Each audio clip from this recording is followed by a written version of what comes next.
Oh, what is good, Z Nation? It's been a little while since I gave an update, and it is around 10 p.m. Have had an awesome day, as always. It's the last really checked in. I didn't take any footage today, but I was at Appleton Cafe with myself, 2 coworkers, and a client, Miss Karen. Love Miss Karen. She's a spinal cord injury. Can't remember when, but it's been a while for her when she sustained the injury. And she's just an awesome human being. And me and the coworkers met up with her at Appleton Cafe, spent time, and just had a really fun laughing session. And just really had good eats. More comfort food, of course, and it's okay sometimes to relish in food like that, because food like that helps bring together a group of people to just enjoy each other's company. So I'm all for that, as far as being able to be in the moment and enjoy the atmosphere with each other because of the food that brings us together originally, outside of also being just good people to hang with, of course. From that, and then actually I took a solid 2.5 hour nap, and that was amazing. I haven't done that in a while. I don't even know the last time I took a nap. I had some times at the day I could have done more, of course, but you know what? I just kind of listened to my body, and just bask in the opportunity to take a nap, and I'm really glad I did so, and I feel jacked right now. My goodness. Also, one more thing, I'm going to get sidetracked here, but didn't get to show this yesterday. I got a nice hot blister yesterday from yesterday's workout. A pole, the green pole, at the Bodyweight Park come midday on a hot summer Floridian day. It gets quite hot, and the exercise I was doing, I call it parkour, jumping over. Essentially, I had my hand like this on the bar, and I continually jump over each side of the bar. My hand was on there long enough to bring about a blister. It doesn't hurt or anything, but looks cool though, right? It's like a little crater. It's like my hand's on the surface of the moon, and that's a giant crater right there. I think a crater actually has a divot, so it's not a crater at all. It's like a small dome. How about that?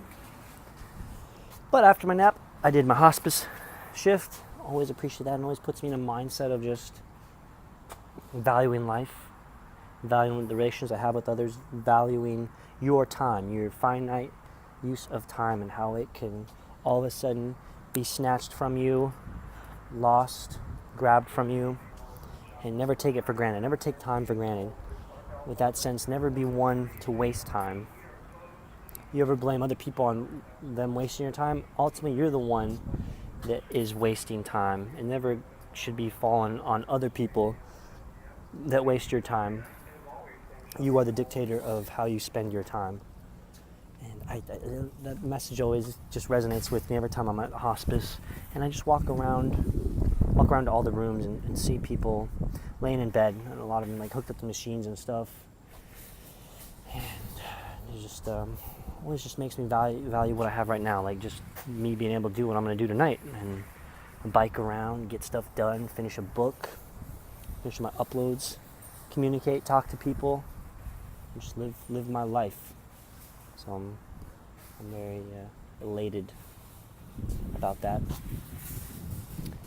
And afterwards, finishing up hospice, got back to my apartment, and I've done this now on several occasions, and I recommend anybody to do this because I just love it.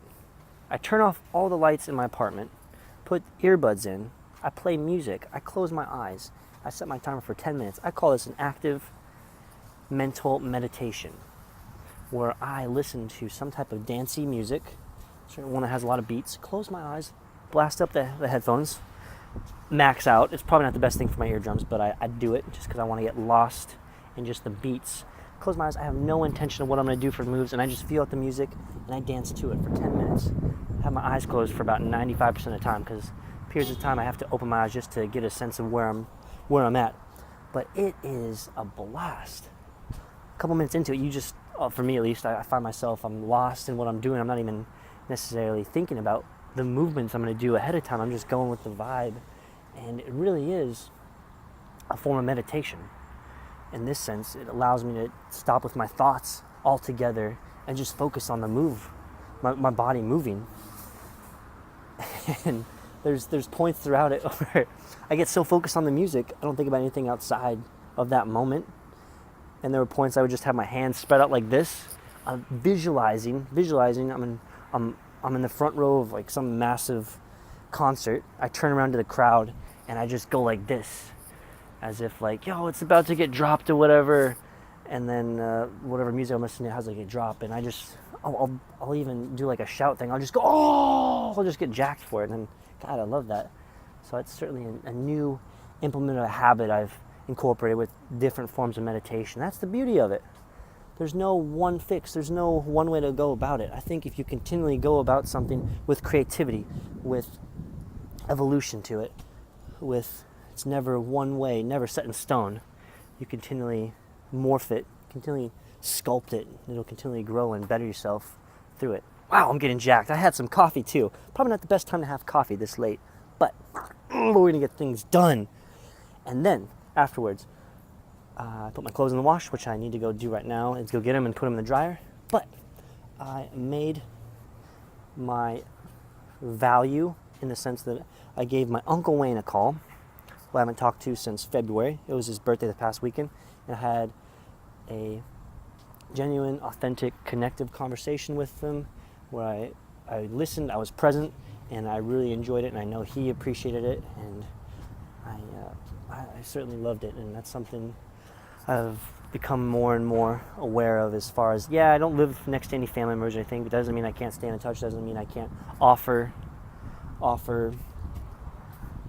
things to them, being myself. How do I offer myself to them? My time, communicating with them, having stimulating, genuine, present, listening conversations, and putting them first and not me. So anytime he asks me questions or he talks about me, a lot of times I'll answer them and such, but I never want to dictate the conversation. I never want to talk about myself all the time. I always want to give him the opportunity to figure out what's going on in his life, how are other people doing and such, and I love that. So very grateful and appreciative of that.